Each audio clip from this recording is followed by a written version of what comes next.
दारुणमर्दनम् देवकी परमानन्दम् कृष्णं वन्दे जगद्गुरु।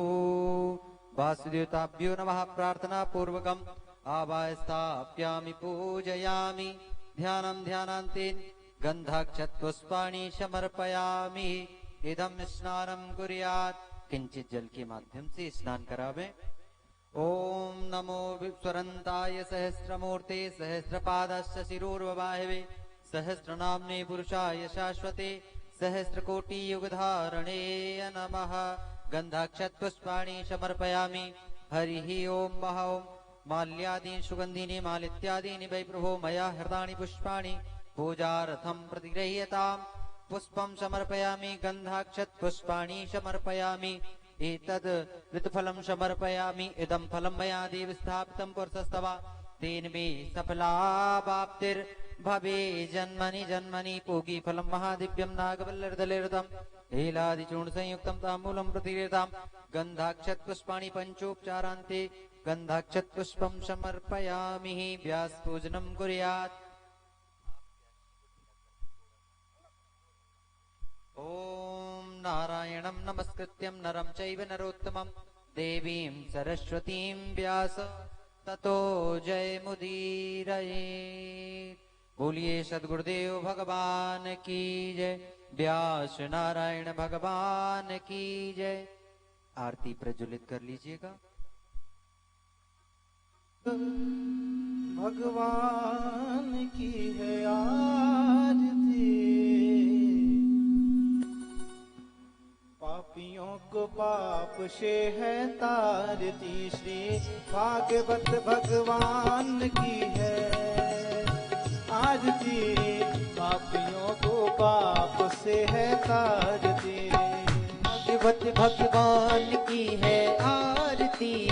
पापियों को पाप से है तारती। ये अमर ग्रंथ ये मुक्ति पंथ ये पंचम वेद निराला नव ज्योति जगाने वाला। ये अमर ग्रंथ ये मुक्ति पंथ ये पंचम वेद निराला नव ज्योति जगाने वाला। हरि नाम यही हरि धाम यही हरि नाम यही हरि धाम यही। जग के मंगल की आरती। पापियों को पाप से है तारती। श्री भागवत भगवान की है आरती। पापियों को पाप से है तारती। जय हो। सभी ताली की सेवा करते हुए हरि बोल।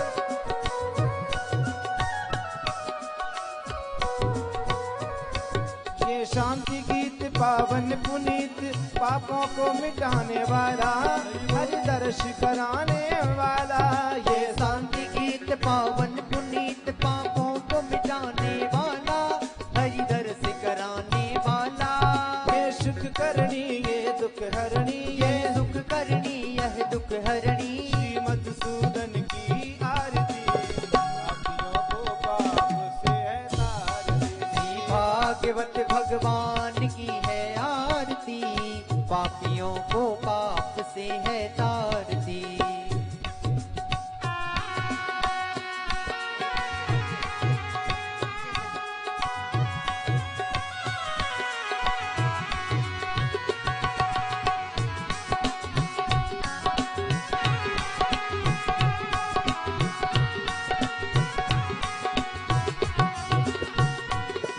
ये मधुर बोल जग पंथी खोल सन्मार्ग बताने वाला बिगड़ी को बनाने वाला। ये मधुर बोल जगपंथी खोल सतमार्ग बताने वाला बिगड़ी को बनाने वाला। श्री राधे जय हो। श्री राधे श्री राधे श्री राधे। ये मधुर बोल जग पंथी खोल सन्मार्ग बताने वाला बिगड़ी को बनाने वाला। ये मधुर बोल जगपंथी खोल सन्मार्ग बताने वाला ये हो। बिगड़ी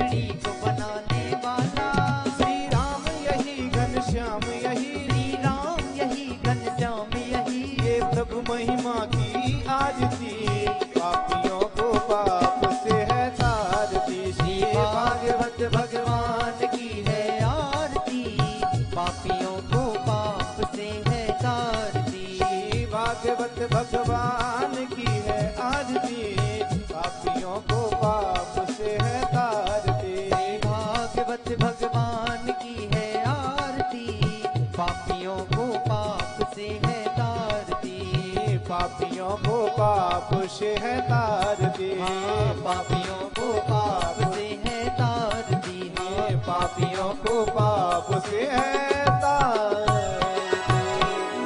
जलेन शीतलीकरणम पुष्पे देवादिवंदनम आत्माभिवंदनम शीतले तुम जगत माता शीतले तुम जगत पिता शीतले तुम जगधात्री शीतलाय नमो नमः।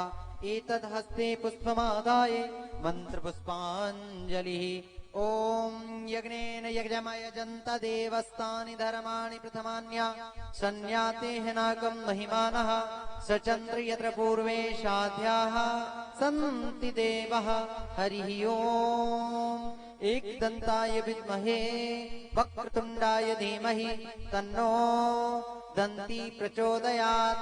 तत्पुरुषाय विद्महे महादेवाय धीमहि तन्नो रुद्र प्रचोदयात्।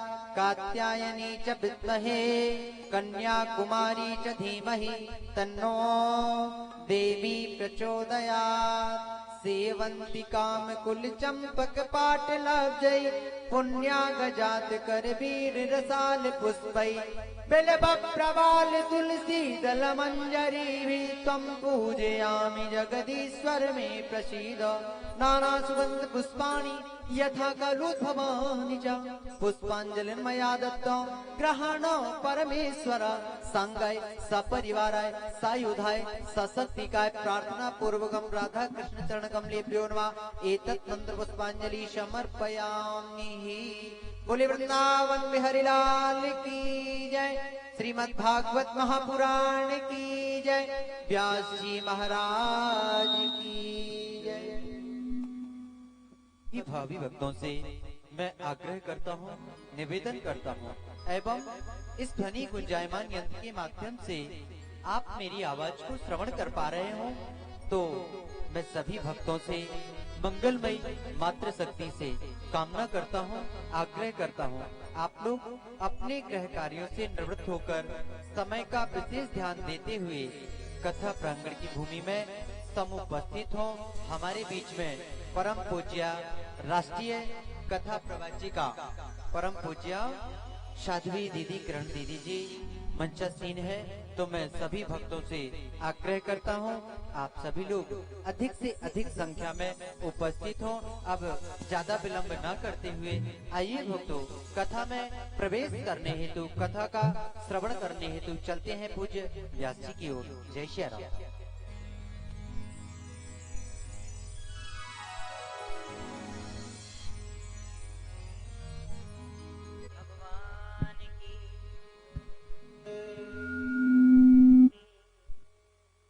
हनुमान जी महाराज की, बांके बिहारी लाल की, यज्ञ नारायण भगवान की।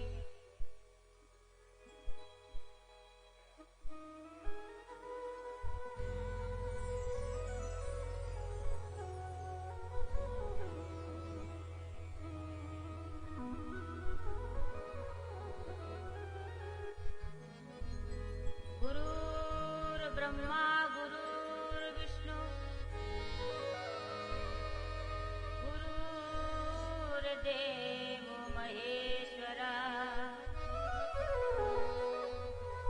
गुरुर् साक्षात् परब्रह्म तस्मै श्री गुरुवे नमः।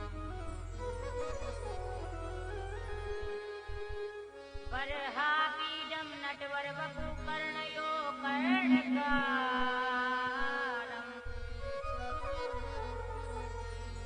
बिभ्रद्वासः कनककपिशं वैजयन्तीं च मालाम्।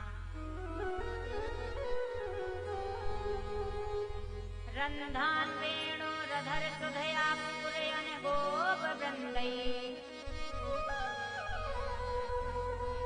वृन्दारण्यं स्वपदर्णम् प्राविशद्गीतकीर्ति।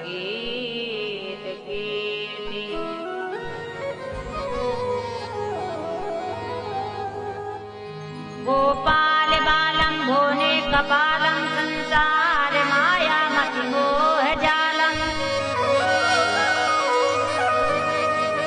यशो विशालं शिशुपाल कालं बालं मुकुन्दं मनसार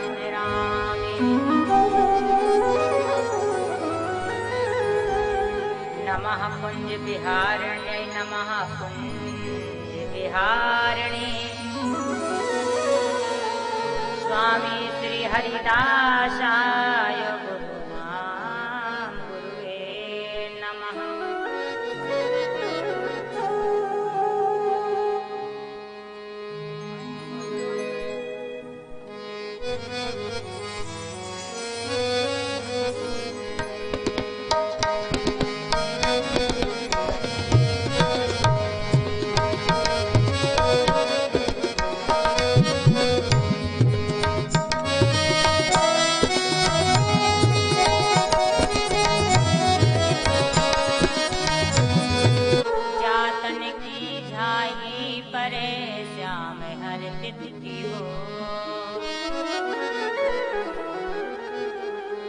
राधे मेरी स्वामिनी मैं राधे जी को दास,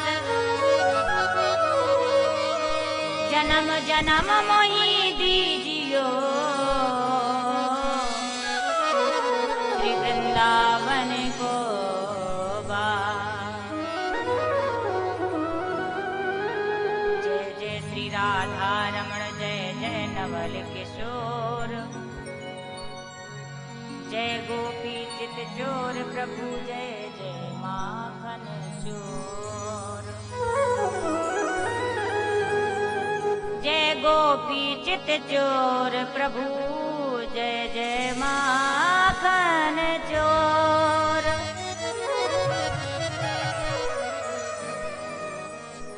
बोलिए बाके बिहारी लाल की। जयकारा ऐसे नहीं लगाने हैं, सभी लोग बड़े प्रेम के साथ जयकारा बोलते हुए बोलिए श्री हनुमान जी महाराज की, श्रीमद् भागवत महापुराण की। कहा जाता है ये अवसर, ये समय कब आता है हमारे आपके जीवन में, जब हमारे पुण्य उदय होते हैं तब ऐसा अवसर प्राप्त होता है कि भगवान की कथा हम आप बैठकर 3 घंटे बैठकर श्रवण कर लें। ये समझो हमारे जीवन का जो आप अवसर और समय निकाल कर आए हैं, ये हमारे जीवन का बहुमूल्य समय है। क्योंकि कहा जाता है कि काम तो जीवन में लगा ही रहता है, लेकिन राम को अगर याद करना है, राम के पास पहुंचना है, प्रभु को प्राप्त करना है, तो आपको क्या करना पड़ेगा? तो कहा गया है कि भैया अगर भगवान को प्राप्त करना है तो आपको पिपासु के पास, जिज्ञासु के पास जाना पड़ेगा। जब तक आप पिपासु नहीं बनेंगे, जिज्ञासु नहीं बनेंगे, तब तक आपको पता नहीं चलेगा कि भैया प्यास कैसे। जब आपको प्यास लगती है तब आप कहाँ जाते हो? जहाँ पानी होता है। कब सोचते हो कि हे भगवान हमें कब हमारी प्यास मिटाने के लिए एक जल ही ऐसा है कि जो हमारी प्यास को मिटा सकता है। इसलिए भैया जो पिपासु होगा वो पानी के पास जाएगा, जो जिज्ञासु होगा, ज्ञान का जिज्ञासु होगा, धर्म का जिज्ञासु होगा, सत्य का जिज्ञासु होगा। कहा जाता है कि धर्म की अगर स्थापना होती है तो धर्म की स्थापना तभी होगी जब हमारे साथ में सत्य होगा। सत्य के बिना धर्म की उपासना और हम धर्म की ध्वजा को कैसे पकड़ेंगे? इसलिए कहा जाता है भैया कि समय आए तो समय पर समय को बर्बाद मत करो, नष्ट मत करो, क्योंकि ऐसा समय बार बार नहीं आता। इसलिए आइए ये जो समय हमें अवसर प्राप्त हुआ है भगवान की कथा सुनने के लिए, तो आइए 2 बार प्रभु का भजन करें और इसके बाद पुनः श्री हरि इच्छा, भगवान की जैसी मर्जी और भगवान की जैसी कृपा, भगवान के अनुसार ही हम और आप ईश्वर के बताए हुए, ईश्वर के मार्ग में चल रहे हैं एक निमित्त बनकर। तो आइए, कहा गया है सभी को मिलकर बोलना है और ताली बजाते हुए, क्योंकि यहाँ के लोग हमें थोड़ा थोड़ा कंजूस नजर आते हैं। तो भैया आप किसी भी तरह से कंजूसी ना करें। और भगवान ने ये हाथ दिए हैं, कहा भी गया है, रामचरितमानस में बताया है, राम कथा सुंदर कर तारी, संशय बिहग उड़ावन हारी। भगवान की कथा में ताली ना बजे तो वो कीर्तन कैसा। इसलिए भैया दोनों हाथों से ताली बजाते हुए राधे कृष्णा कृष्णा कृष्णा राधे राधे, राधे श्याम श्यामा, श्याम श्यामा राधे राधे। दोनों हाथ उठाकर और ताली कैसे बजाने, दोनों हाथों से ताली बजाते हुए गाना क्या है, राधे कृष्णा कृष्णा कृष्णा राधे राधे, राधे श्याम श्यामा, श्याम श्यामा राधे राधे, राधे कृष्णा कृष्णा कृष्णा राधे राधे, राधे श्याम श्याम श्याम राधे राधे, राधे कृष्णा कृष्णा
जय हो, श्री सद्गुरुदेव भगवान की जय हो।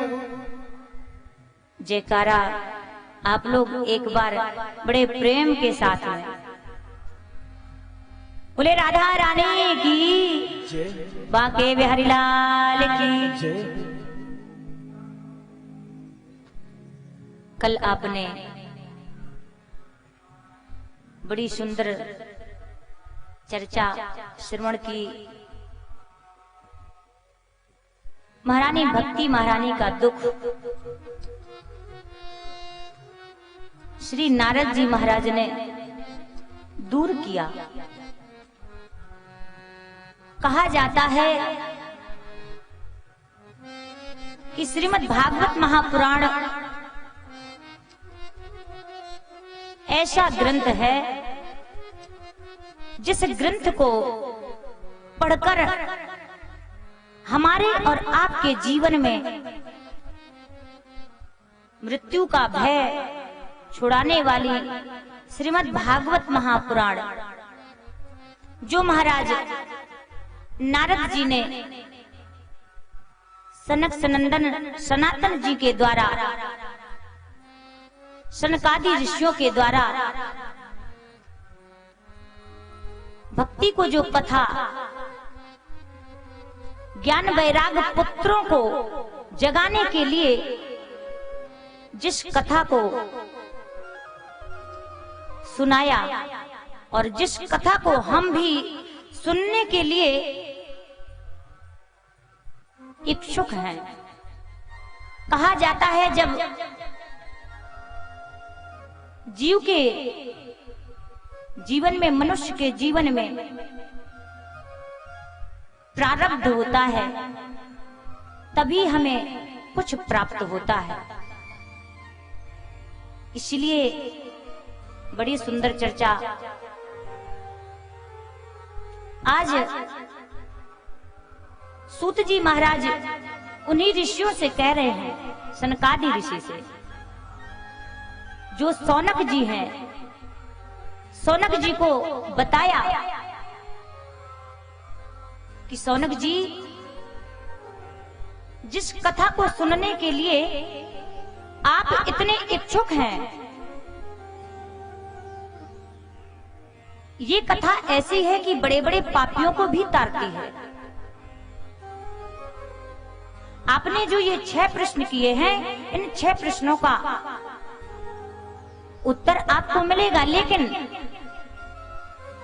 बताया जो श्रीमद् भागवत महापुराण की कथा, जिस कथा को सुनने के लिए बड़े बड़े देवताओं को भी ये दुर्लभ है, और आपने इस कथा को सुनने के लिए इस कथा को विस्तार से पूछा, तो मैं आपको बताता हूं कि ये कथा बड़े बड़े पापियों को भी तारती है। तो महाराज सौनक जी कह रहे हैं कि अच्छा प्रभु, कैसे कैसे पापियों को तारा और कौन कौन से पापी इस कथा को सुनकर तर गए। तो बताया कि महाराज तुंगभद्रा नदी के तट पर एक आत्मदेव नामक ब्राह्मण रहते थे। और महाराज क्या हुआ कि एक समय जो आत्मदेव ब्राह्मण है वो बड़े ही विद्वान है, बड़े ही सुशील ब्राह्मण है। एक दिन महाराज उनके मन में आया, संसार से दुखी होकर वो तुंगभद्रा नदी के तट पर बैठे हुए थे। वहां पर कुछ संत आए। संतों ने पूछा कि ब्राह्मण देवता, आप बड़े दुखी हैं, क्या बात है? अगर हमसे होगा तो हम आपके दुख का निवारण करेंगे, आप ये बताएं कि आपको किस बात का दुख है। कहा जाओ जल में थोड़ा मुख धुल लो, जल का पान कर लो। आत्मदेव ब्राह्मण नदी में गए और अपना मुंह धुला और जलपान किया। महाराज जैसे ही जलपान किया और संतों के पास आकर खड़े हो जाते हैं, संतों से अपनी व्यथा को बताते हैं। कहा कि हे संत भगवान, मेरे कोई संतान नहीं है और मैं जो गाय पालता हूं तो उस गाय के बच्चा ही नहीं होता, इसलिए और कोई दान लेने वाला भी आता है तो वो मुझसे दान नहीं लेता। मैं इस संसार से बड़ा दुखी हो गया हूं। आप ही बताएं, जब प्रभु की कृपा से जिसके पास में धन धान्य संपत्ति भरी हो और उसके घर में किलकारी मारने वाला कोई बच्चा ना हो, उसका घर कैसा लगेगा। इसलिए कहा गया है, धिक कुलम संतति बिना। महाराज वह राजा धिक्कार है जो प्रजा के बिना है, वह कुल धिक्कार है जिसके यहाँ संतान नहीं है। इसलिए हे राजन, हे प्रभु, आप इस दुख का निवारण बताइए। जब महाराज संतों ने देखा तो संतों ने कहा, कर ए भाई, जो तुम चाह रहे हो, संतान चाहते हो, पुत्र चाहते हो, तो भैया आप तो एक जन्म की बात कर रहे हो, आपके तो 7 जन्म तक कोई संतान का किसी भी तरह से आपके कोई संतान ही नहीं होगी। जब महाराज 7 जन्म के लिए कहा तो आज वो ब्राह्मण बड़े दुखी हो गए और संतों के चरणों में लिपट गए। जैसे ही संतों के चरणों में लिपटे तो संत ने कहा कि भैया अब तो लगता है कुछ ना कुछ सोचना पड़ेगा, क्योंकि ब्राह्मण सोच रहा है कि अगर संत भगवान कृपा नहीं करेंगे तो मैं यही अपना शरीर त्याग दूंगा इसी नदी में। तो महाराज अब कुछ ना कुछ तो प्रयोजन निकालना ही पड़ेगा। उसी समय संतों ने विचार किया और विचार कर एक ऐसा फल दिया और कहा कि जाओ ब्राह्मण,